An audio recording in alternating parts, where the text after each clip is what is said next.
కక్షంలోకి so ఈరోజు శ్రీమద్ భాగవతం 6వ స్కందంలో 9వ అధ్యాయం మొదలు పెడుతున్నాము. 9వ అధ్యాయంలో తన పేరు వచ్చేసి వృత్రాసురుడు యొక్క జననం, ఆయన ఎలా ఆవిర్భవించాడు, దాని వెనకాల ఉన్న రహస్యం, ఇది అంతా కూడా ఈ అధ్యాయంలో వర్ణించబడింది. సో ఈ అధ్యాయాన్ని మొదలుపెట్టే కన్నా ముందు మంగళాచరణ చేసుకుందామంట. ఓం అజ్ఞానతిమిరాంధస్య జ్ఞానాంజనాశలాకయా చక్షోరున్మిళితం యేన తస్మై శ్రీగురవే నమః. శ్రీచైతన్యమనోభీష్టం స్థాపితం యేన భూతలే స్వయం రూపః కదా మహ్యం దదాతి స్వపదాంతికం. వందేహం శ్రీగురూన్ శ్రీయుతాపదకమలం శ్రీగురూన్ వైష్ణవాంశ శ్రీరూపం సాగ్రజాతం సహగణ రఘునాథాన్వితాంతం సజీవం సాద్వైతం సావధూతం పరిజన సహితం కృష్ణ చైతన్య దేవం శ్రీరాధా కృష్ణ పాదాన్ సహగణ లలితా శ్రీ విశాఖాన్వితాంశ. నమా ఓం విష్ణుపాదాయ కృష్ణ ప్రేష్టాయ భూతలే శ్రీమతే భక్తి వేదాంత స్వామినే తే నామినే. నమస్తే సారస్వతే దేవే గౌరవాణి ప్రచారిణే నిర్విశేష శూన్యవాది పాశ్చాత్య దేశతారిణే. నమో మహావదన్యాయ కృష్ణ ప్రేమ ప్రదాయతే కృష్ణాయ కృష్ణ చైతన్య నామినే గౌరత్విషే నమః. హే కృష్ణ కరుణా సింధో దీనబంధు జగత్పతే గోపేశ గోపికా కాంత రాధాకాంత నమోస్తుతే. తప్త కాంచన గౌరాంగి రాధే వృందావనేశ్వరి వృషభానుసుతే దేవి ప్రణమామి హరిప్రియే. నీలాచల నివాసాయ నిత్యాయ పరమాత్మనే బలభద్ర సుభద్రాభ్యాం జగన్నాథాయ తే నమః. వాంఛాకల్పతరుభ్యశ్చ కృపా సింధుభ్య ఏవ చ పతితానాం పావనేభ్యో వైష్ణవేభ్యో నమో నమః. జయ శ్రీకృష్ణ చైతన్య ప్రభు నిత్యానంద శ్రీ అద్వైత గదాధర శ్రీవాసాది గౌరభక్తవృంద. హరే కృష్ణ కృష్ణ కృష్ణ హరే హరే హరే రామ రామ రామ హరే హరే. హరే కృష్ణ. సో మొదటి శ్లోకం. శ్రీ శుక ఉవాచ తస్యా సన్ విశ్వరూపస్య శిరాంసి త్రీణి భారత సోమపీతం సురాపీతం అన్నాదం ఇది శుశ్రుమ. శుకదేవ్ గోస్వామి చెప్తున్నారు, విశ్వరూపుడు ఆయన దేవతల యొక్క పురోహితుడిగా వ్యవహరిస్తున్నాడు. ఆయనకి 3 తలకాయలు ఉన్నాయి. ఒక తలకాయతో ఆయన సోమరస, దేవతలు పానం చేసే సోమరసాన్ని ఆయన పానం చేసేవాడు, తాగేవాడు. అలాగే ఇంకొక ముఖం నుంచి ఆయన మందు తాగేవాడు. ఇంకొక ముఖం నుంచి ఆయన ఆహారాన్ని తినేవాడు, అన్నం తినేవాడు. సో ఓ పరీక్షితుడా, ఈ విధంగా నేను నా యొక్క గురువుల నుంచి విన్నాను అనేసి ఇక్కడ చెప్తున్నారు. అంటే పరంపరలో నేను ఈ విషయాన్ని విన్నాను అని. ఇది శుశ్రుమ. శుశ్రుమ అంటే నేను పరంపరలో విన్నాను అని. ఇదే ఇక్కడ ముఖ్యమైన విషయం అనమాట, మనం నేర్చుకోవాల్సింది, తెలుసుకోవాల్సిందని ప్రభుపాల్ వారు తాత్పర్యంలో రాశారు. సో ఇక్కడ ఎన్నో విషయాలు ఉన్నాయి, మనము మన కళ్ళతో ఇప్పుడు చూడలేము, తెలుసుకోలేము. ఈ మొత్తం ముల్లోకాల్లో ఎన్నో విషయాలు ఉన్నాయి, మనం ప్రతి చోటికి వెంటనే వెళ్ళి చూడలేమని. సో మరి అలా స్వర్గలోకంలో ఏముంది, లేకపోతే ఇలా ఎన్నో విషయాలు మనం చూడలేనివి, తెలుసుకోలేనివి ఎలా మనం తెలుసుకునేది? సో మనకు వైజ్ఞానికులు, సైంటిస్టులు వాళ్ళు రకరకాల వాహనాలని సృష్టించారు అంతరిక్షంలో ప్రయాణించడానికి. కానీ అవి చంద్రమండలం పైన కూడా వెళ్ళడానికి యోగ్యత లేవు వాటికి. ఇంకా వేరే గ్రహాల మీదకి వెళ్ళే ప్రసక్తే లేదు. సో అందుకనే ఏవైతే మనము స్వయంగా మన యొక్క కళ్ళతో, మన యొక్క ఇంద్రియాలతో అర్థం చేసుకోలేమో, లేకపోతే గ్రహించలేమో, అటువంటివన్నీ మనం పరంపరలో మన గురువుల నుంచి, శాస్త్రాల నుంచి మనము వినొచ్చనమాట. విని మనము ఈ జ్ఞానాన్ని సంపాదించుకోవచ్చు. అందుకనే ఇక్కడ శుకదేవ గోస్వామి చెప్తున్నారనమాట. ఈ విధంగా నేను పరంపరలో విన్నాను అని. ఇది వైదిక పద్ధతి. వైదిక జ్ఞానాన్ని శృతి అన్నారు. శృతి అంటే వినడం ద్వారా తెలుసుకుంటాం, నేర్చుకుంటాం జ్ఞానాన్ని. ఎక్కడి నుంచి? పరంపరలో గురువుల నుంచి. సో ఈ విధంగా మనం నేర్చుకోవాలి. ఏదైతే మన తెలివితేటలకి, బుద్ధికి లేకపోతే మన ఇంద్రియాలతో మనం అర్థం చేసుకోలేము, ఆ విషయాల్ని మనము పరంపరలో గురువుల ద్వారా నేర్చుకోవచ్చు. ఇది పద్ధతి అని మనకి ఇక్కడ శుకదేవ గోస్వామి పరీక్షితుడికి తెలియజేస్తున్నారు అన్నమాట ఈ శ్లోకం ద్వారా. సవై బర్హిషి దేవేభ్యో భాగం ప్రత్యక్షముచ్చకైః అదదత్ యస్య పితరో దేవాః సప్రశ్రయం నృప. ఓ పరీక్షితుడా, మహారాజ్ పరీక్షిత, సో ఎందుకు ఇలా చేస్తున్నాడు ఆ విశ్వరూపుడు అంటే, దేవతలు వచ్చేసి విశ్వరూపుడికి చుట్టాలు తండ్రి తరఫు నుంచి. అలాగే అందుకనే ఆయన ఇవన్నీ కూడా మంత్రాలు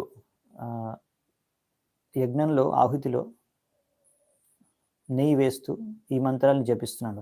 ఇంద్రాయ ఇదం స్వాహ అంటే ఇది ఇంద్రుడి కోసం అని.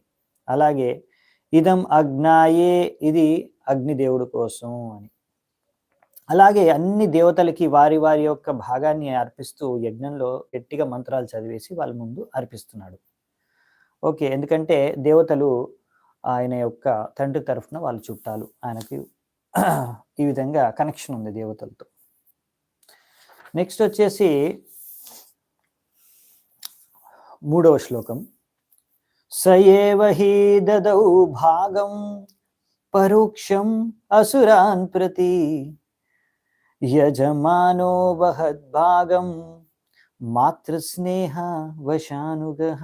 సో యజ్ఞంలో అర్పించేటప్పుడు ఆయన నెయ్యి మంత్రాలు జపించేటప్పుడు, భాగాల్ని అర్పించేటప్పుడు ఆయన ఆ యజ్ఞంలో దేవతల పేర్లకైతే చెప్పి దేవతలకైతే వాళ్ళ యొక్క భాగాన్ని వాళ్ళకి అర్పించేశారు. కానీ దేవతలకు తెలియకుండా ఆయన అసురులకు కూడా, ఎందుకంటే అసురులు తన తల్లి యొక్క బంధువులు, తల్లి పక్షం నుంచి ఆయనకి అసురులతో కూడా సంబంధం ఉంది. అందుకారణంగా ఆ మమకారం కారణంగా, ఆ స్నేహ కారణంగా ఆయన అసురులకు కూడా మంత్రాలు చదివి వాళ్ళకు కూడా వాళ్ళ భాగాన్ని అర్పించాడు, దేవతలకి తెలియకుండా పరోక్షంగా. పరోక్షం అసురం ప్రతి.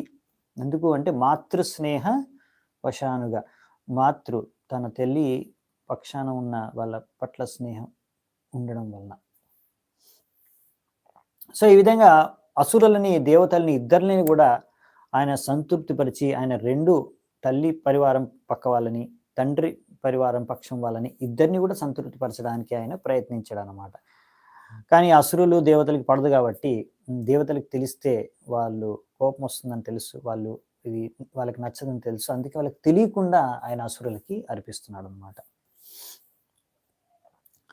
తద్దేవహేళనం తస్య ధర్మాలికం సురేశ్వరః ఆలక్ష్యతరసా భీతస్ తచ్చీర్షాన్యచ్చినదృశ.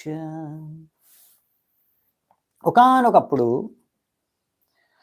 ఈ యొక్క దేవరాజ్ ఇంద్రుడు అర్థం చేసేసుకున్నాడు, ఈ విశ్వరూపుడు సీక్రెట్గా, రహస్యంగా, ఎవ్వరికీ తెలియకుండా మా కళ్ళు గప్పి ఈ యొక్క యజ్ఞంలో ఆహుతిని వాళ్ళకు కూడా అర్పిస్తున్నాడు. ఎవరికి? అసురులకి. ఇది తెలిసి ఆయన ఎంతో క్రోధానికి గురై, అయ్యో అప్పుడు అసురులు కూడా ఈ యజ్ఞం ద్వారా వాళ్ళకు కూడా బలం వచ్చి వాళ్ళ ద్వారా మళ్ళీ మేము ఓడిపోతే అని భయం కలిగి, ఆ భయంతో ఆ క్రోధం పెరిగిపోయి, ఆ అత్యుత్తమైన క్రోధంలో ఆయన ఏం చేశాడంటే విశ్వరూపుడి యొక్క 3 తలకాయల్ని కోసేశాడు. సో ఆయనకు 3 తలకాయలు ఉన్నాయి. ఆ 3 తలకాయలని ఆయన మెడ పైన ఉన్న 3 తలకాయలని తీసేసాడంట. సో ఈ విధంగా ఆయన ఒక విధంగా చెప్పాలంటే విశ్వరూపుడిని చంపేశాడు ఇంద్రుడు. ఆయన పురోహితుడినే చంపేశాడు. ఆయన గురువుగా ఎవరినైతే స్వీకరించాడో ఆయన్ని చంపేశాడు. ఓకే. సో ఇదన్నమాట విషయం. సో ఈ 3 తలకాయల ద్వారా మరి ఏమయ్యాయి? 3 తలకాయలు ఏమయ్యాయంటే సోమపీతం తు యత్తస్య శిర ఆసీత్ కపింజలః కలవింక సురాపీతం అన్నాధం యత్సతిత్తిరిః. సో ఏ తలకాయతో అయితే, ఏ ముఖాంతో అయితే ఆయన సోమరసాన్ని పానం చేసేవాడో ఆ ముఖము మారిపోయిందంట. ఎలా? చాతక పక్షిగా మారిపోయిందంట. అలాగే ఏ ముఖానితోనైతే ఆయన మందు తాగేవాడు, మద్యపానం చేసేవాడు, ఆ యొక్క ముఖం ద్వారా ఆ ముఖము పిచ్చుకగా మారిపోయిందంట. ఇంకా ఏ ముఖంతో అయితే ఆయన అన్నం తినేవాడో, ఆహారం స్వీకరించేవాడు, అది తిత్తిరి పక్షిగా మారిపోయిందంట. ఇలా మూడు పక్షులుగా మారిపోయాయి. మరి దీని తర్వాత ఏం జరిగింది? బ్రహ్మహత్యాం అంజలిన జగ్రాహాయద్ అపీశ్వరః సంవత్సరాంతే తదఘం భూతానాం సవిశుద్ధయే భూమ్యంబోద్రుమాయోషిభ్యస్ చతుర్దా వ్యభజద్ధరిః. సో ఇంద్రుడు ఎంతో శక్తివంతమైన వాడు. ఆయనకి ఈ యొక్క ఇప్పుడు బ్రహ్మహత్య చేశాడు. అవునా? చెప్పాలంటే ఒక బ్రాహ్మణుడిని హత్య చేసేసాడు.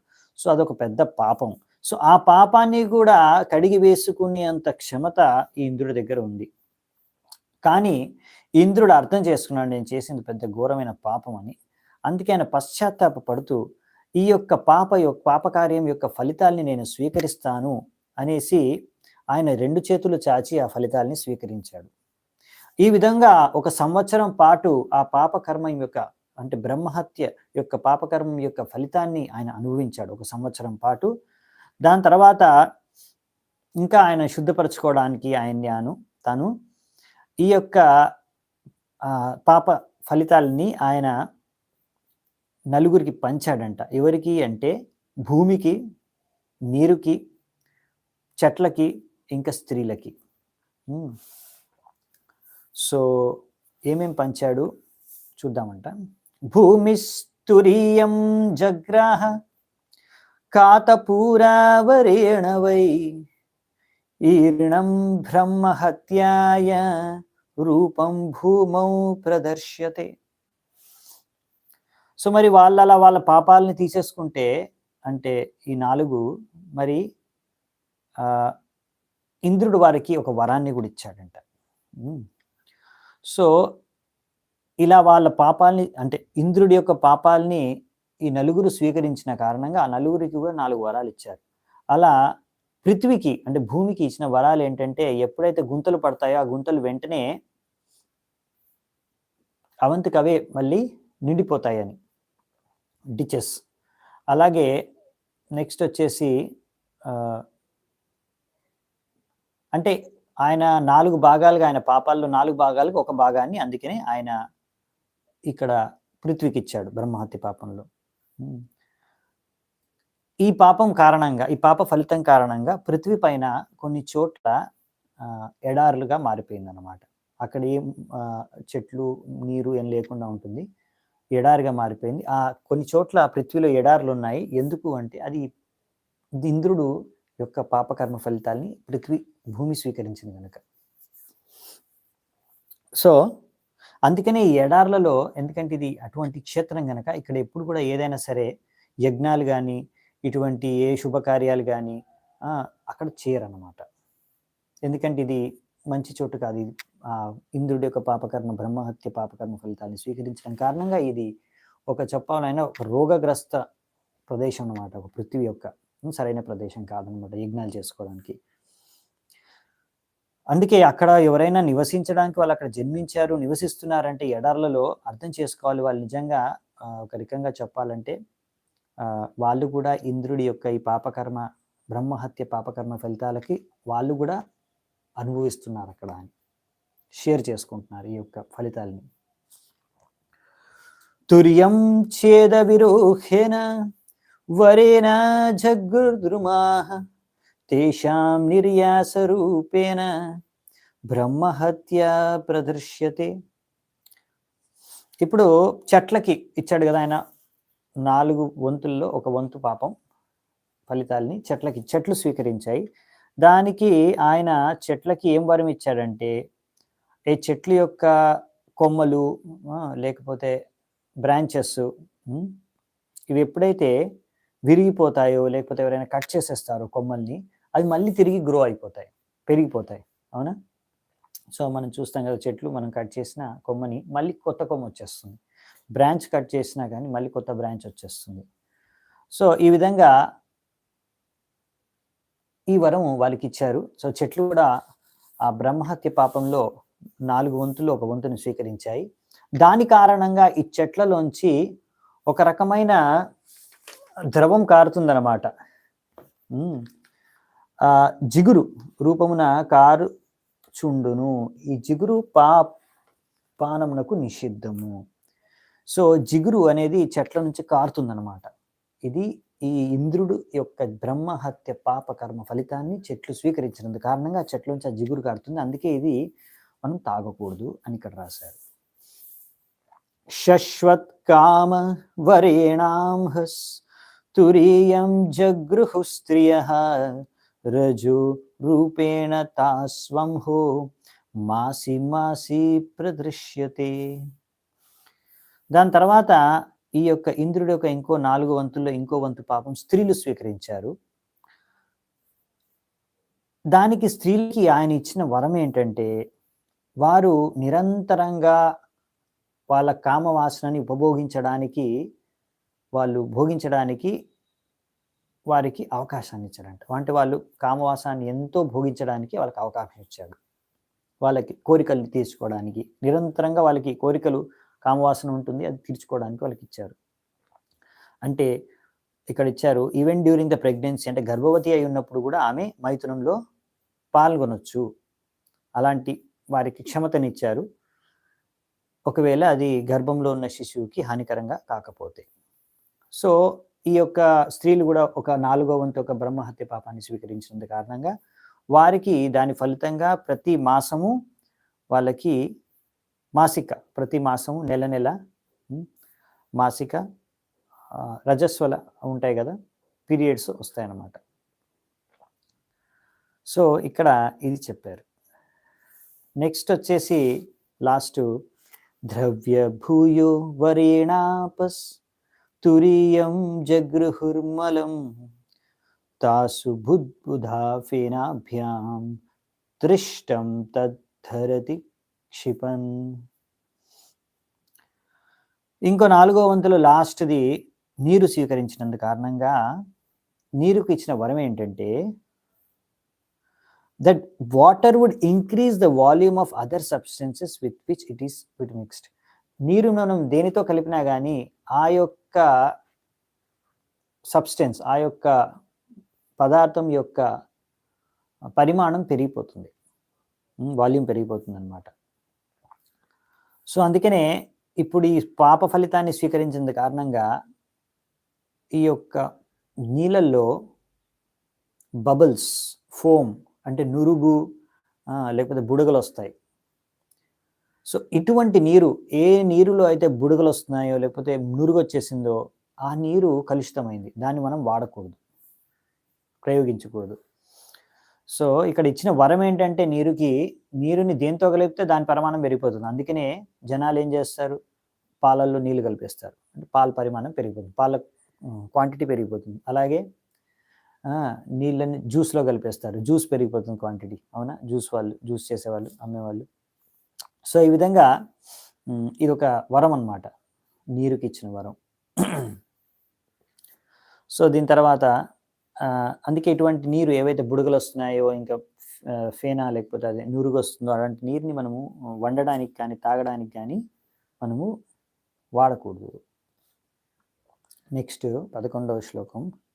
హతపుత్రస్తతస్త్వష్ట జుహావేనాద్రావ్యశత్రవే ఇంద్రశత్రో వివర్ధస్వ మాచిరం జహి విద్విషం. ఈ విధంగా విశ్వరూపుడు ని చంపేసిన తర్వాత ఇంద్రుడు విశ్వరూపుడి యొక్క తండ్రి త్వష్ట ఆయన ఇప్పుడు ఇంద్రుడిని చంపడానికి ప్రత్యేకంగా యజ్ఞం చేయడం మొదలుపెట్టాడంట. ఇంకా ఆయన యజ్ఞంలో అర్పిస్తూ ఆహుతికి ఏమని, ఓ ఇంద్రుడి యొక్క శత్రు, flourish to kill your enemy without delay. So ఓ ఇంద్రుడి యొక్క శత్రువా, నువ్వు వెంటనే వచ్చి నీ యొక్క శత్రువుని చంపేసేయి అనేసి ఆయన మంత్రం చదువుతున్నాడంట. కానీ ఈ మంత్రం చదవడంలో కొంచెం డిఫెక్ట్ ఉందన్నమాట, కొంచెం ఒక తప్పు ఉందన్నమాట. మంత్రాలు సరిగ్గా చదవకపోతే దాని పరిమాణం రివర్స్లో కూడా ఉంటుందన్నమాట. ఇక్కడ ఆయన ఏం చదివాడంటే, ఓ ఇంద్ర శత్రువ, శీఘ్రమే నీ శత్రువుని వధింప వృద్ధి పొందుము. కానీ ఇందులో ప్రాబ్లం ఏంటంటే, ఈ మంత్రం చదివేటప్పుడు ఆయన ఇక్కడ ఈ మంత్రంలో హ్రస్వమునకు బదులు దీర్ఘముగా ఉచ్చరించుట వలన దాని యందు దోషము కలిగి అర్థము మారిపోయెను. సో షార్ట్ ఓవెల్ని ఆయన లాంగ్గా సాగదీసి మంత్రాన్ని చదివాడు. అంత సాగదీంచకూడదు. అందుకారణంగా సాగదీసి మంత్రాన్ని చదవడం కారణంగా దాని యొక్క అర్థం మారిపోయిందంట. సో అందుకనే అర్థం ఎలా మారిపోయిందంటే,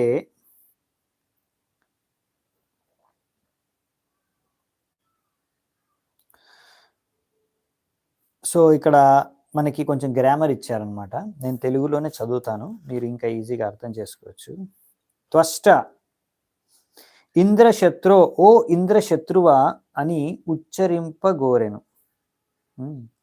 ఓ ఇంద్రశత్రువు అని ఆయన అనుకున్నాడు, అలా కోరుకొని ఉచ్చరింది. కానీ ఇంద్రశత్రు అనున్నది షష్ఠి తత్పురుష సమాసం అగుట వలన దానిని హ్రస్వమునకు బదులు దీర్ఘముగా ఉచ్చరించుట వలన ఇంద్రశత్రువు అను అర్థము ఎవనికి ఇంద్రుడు శత్రువో అనుదానిగా మారిపోయాను. ఓకేనా? సో మారిపోయింది అనమాట మీనింగ్ మంత్రంది.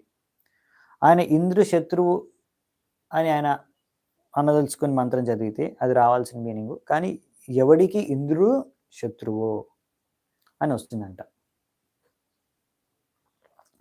తత్ఫలితముగా ఇంద్రశత్రువునకు బదులు ఎవనికి ఇంద్రుడు శత్రువో అట్టి వృత్రాసురుడు ప్రకటమయ్యను. ఈ విధంగా వృత్రాసురుడి యొక్క జన్మము జరిగింది.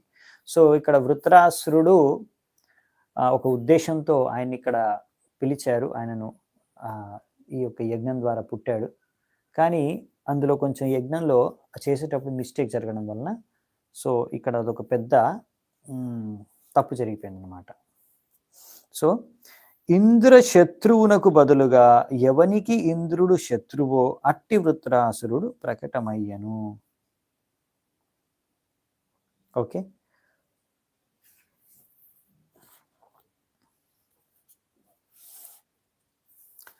సో ఇప్పుడు మరి ఏం జరుగుతుంది తర్వాత చూద్దామంట. 12వ శ్లోకం. అతాన్వాహార్య పంచనాద్ ఉత్తితో ఘోరదర్శనః కృతాంత ఇవ లోకానాం యుగాంత సమయేయత. దీని తర్వాత ఈ యొక్క sacrificial fire from the southern side, ఈ యొక్క యజ్ఞగుండంలో ఉన్న దక్షిణ భాగాన దాని పేరు అంటారు అన్వాహార్య. అక్కడి నుంచి ఒక భయంకరమైన ఒక వ్యక్తి ఆవిర్భవించాడు. మొత్తం సృష్టిని సంహారం చేస్తాడా అనిపించేలా ఆ వ్యక్తి అక్కడి నుంచి ఆవిర్భవించాడంట. అంటే వృత్రాసురుడి యొక్క ఆవిర్భవించడం, వృత్రాసురుడి యొక్క జననం. సో ఇదే అనమాట వృత్రాసురుడి యొక్క జన్మ రహస్యం. ఎందుకంటే అక్కడ మిస్టేక్ జరిగింది. ఆ మిస్టేక్ ద్వారా ఒకరు పుట్టాల్సిన వ్యక్తి బదులుగా ఇంకొక రకమైన వ్యక్తి పుట్టాడనమాట అక్కడ. అది వృత్రాసురుడు. సో, ఆయన ఆకారం, రూపం ఎలా ఉంది అనే విషయాన్ని ఇక్కడ నెక్స్ట్ 13-17 శ్లోకాల్లో వర్ణించారు. వివర్ధమానం తం ఇషుమాత్రం దినే దినే దగ్ధశైల ప్రతీక్షానాం ప్రతీకాశం సంధ్యాభ్రాణీకవర్చసం తప్తతామ్ర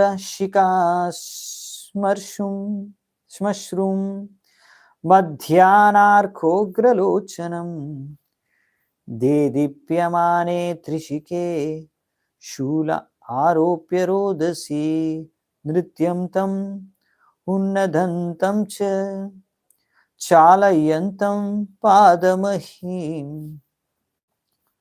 తరి గంభీరవక్త్రేణ పిబతా చానభస్థలం లిఖితా జిహ్వయర్క్షాణి గ్రసతా భువనత్రయం మహతా రౌద్రదంష్ట్రేణ జృంభమానం ముహుర్ముహుః విత్రాష్టా దుద్రువుర్లోక వీక్ష్య సర్వే దిశో దశ.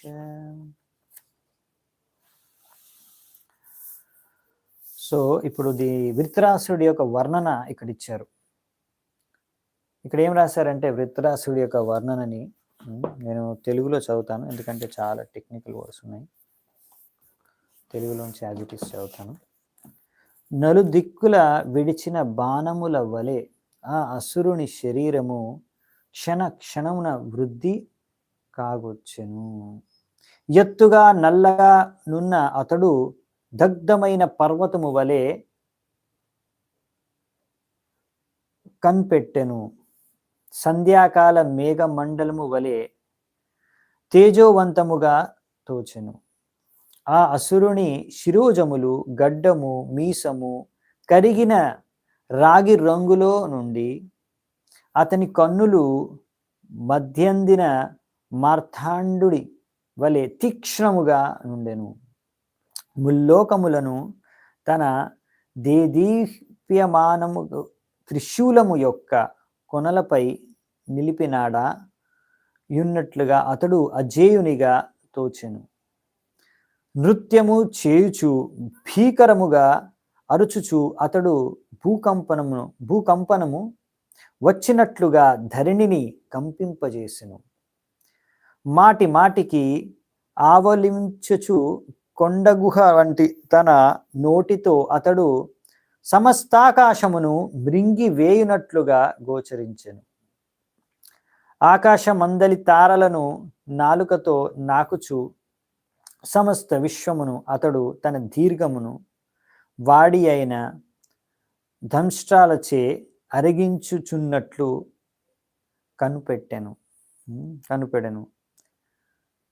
భీకరాకరుడ ఆ అసురుడు గాంచి ఎల్లరూ భయముతో దిశలు పరిగెడిసాగారు. సో బేసికలీ ఆయన ఎంత భయంకరంగా ఉందంటే ఆయన రూపాన్ని చూసి నలుదిక్కులు అందరూ పారిపోవడం మొదలు పెట్టారంట అందరూ కూడా. సో చాలా భయంకరమైన రూపం అన్నమాట, పెద్ద ఆకారంలో ఉన్నాడు. సో ఆయన ఆకారాన్ని ఇక్కడ వర్ణించారు. ఏన వృతా ఇమే లోకాస్తపసా త్వష్టమూర్తిన సవై వృత్ర ఇతి ప్రోక్తః పాపః పరమదారుణః. సో ఈ భయంకరమైన అసురుడు అసలు ఎవరు? ఈయన త్వష్ట యొక్క పుత్రుడు ఒక విధంగా. ఆయన ఇప్పుడు ముల్లోకాలంతా కూడా వ్యాపింపవేయడం అనమాట, అంత పెద్దగా ఉన్నాడు ఇదంతా. సో అందుకనే మొత్తం వ్యాపించేశాడు పెద్ద ఆకారంతో 3 లోకాలు. కాబట్టి ఆయన పేరు వృత అని అన్నారనమాట. వృత అంటే ఎవరైతే అన్నిటినీ ఈ విధంగా కప్పేస్తున్నాడు. సో ముల్లోకాల్ని కప్పేస్తున్నాడు కాబట్టి ఆయన సమస్త లోకాల్ని ఆయన వృత అన్నారంట ఆయన పేరు. సో ఈ విధంగా ఆయన పేరు వృత్రాసురగా పడిపోయింది. ఇది వృత్రాసురుడి నామం యొక్క అర్థం అన్నమాట. నెక్స్ట్ చూద్దామంట 19వ శ్లోకం. తం నిజగ్నుర్ అభిధృత్య సగణా విభుదర్షభా స్వైర్దివ్యాస్త్ర శస్త్రౌఘై సోగ్రసత్తాని కృత్స్నశః. ఇప్పుడు ఇంద్రుడు ఇంకా ఇత్యాది దేవతలందరూ కూడా ఆయనతో సహా ఈ యొక్క వృత్రాసురుడి పైన ఆక్రమణ చేశారంట. వాళ్ళ యొక్క అస్త్రాలని తీసుకొని, వాళ్ళ యొక్క ఆయుధాలని తీసుకొని, వాళ్ళ యొక్క ధనుషు బాణాలని తీసుకొని, రకరకాల అస్త్రాలతో అంత ఆక్రమణ చేస్తే వృత్రాసుడు ఆ అస్త్రాలన్నింటినీ మింగేశాడంట. ఇంద్రుడు ఇత్యాది దేవతలు వేసిన అస్త్రాలన్నింటినీ కూడా వృత్రాసుడు మింగేశాడు అనమాట, నోట్లో వెళ్ళిపోయి. సో తతస్థే విస్మితా సర్వే విషన్నాగ్రస్త తేజసః ప్రత్యాంచం ఆదిపురుషం ఉపతష్టు సమాహితాః. సో దీని తర్వాత ఈ దేవతలందరూ కూడా ఆశ్చర్యచకితులైపోయారు, ఎంతో నిరుత్సాహులైపోయారు ఈ యొక్క డీమన్, ఈ యొక్క అసురుడి యొక్క శక్తిని చూసి. సో వారి శక్తి అంతా కోల్పోయారు. అందుకే వాళ్ళందరూ కలిసి ఆలోచించి ఇంకా మనము ఆ భగవంతుడు పరమాత్ముడిని మాత్రమే పూజించి ఆ నారాయణుడిని వేడుకోవాలి అని నిర్ణయించుకున్నారంట. అలా నిర్ణయించుకొని ఇప్పుడు ఆ నారాయణుడికి ప్రార్థనలు అర్పించడం మొదలు పెడతారు 21వ శ్లోకం నుంచి. ఓకే, సో ఇక్కడ నుంచి నెక్స్ట్ మనకి ఈ దేవతల యొక్క ప్రార్థనలు ఉంటాయి కంటిన్యూస్గా. దాని తర్వాత భగవంతుడు వారి ప్రార్థనలు విన్న తర్వాత ఆయన వారికి నెక్స్ట్ కొన్ని సూచనలు ఇస్తారు. ఆ విషయాలు కూడా ఈ అధ్యాయంలో ఇచ్చారనమాట. సో ఇప్పుడు మనం 20వ శ్లోకం వరకు చర్చించుకున్నాము. 21 నుంచి మళ్ళీ రేపు చర్చించుకుందామంట నెక్స్ట్ క్లాస్లో. అప్పటి వరకు సెలవు. ఎంతో ఓపికగా వినందుకు హరే కృష్ణ. శ్రీల ప్రభుపాద్ కీ జై, శ్రీమద్ భాగవతం కీ జై, సంవేద గౌర భక్త వృంది కీ జై, నితాయ్ గౌర్ సీతానాథ్ ప్రేమానందే. హరి హరి బోల్.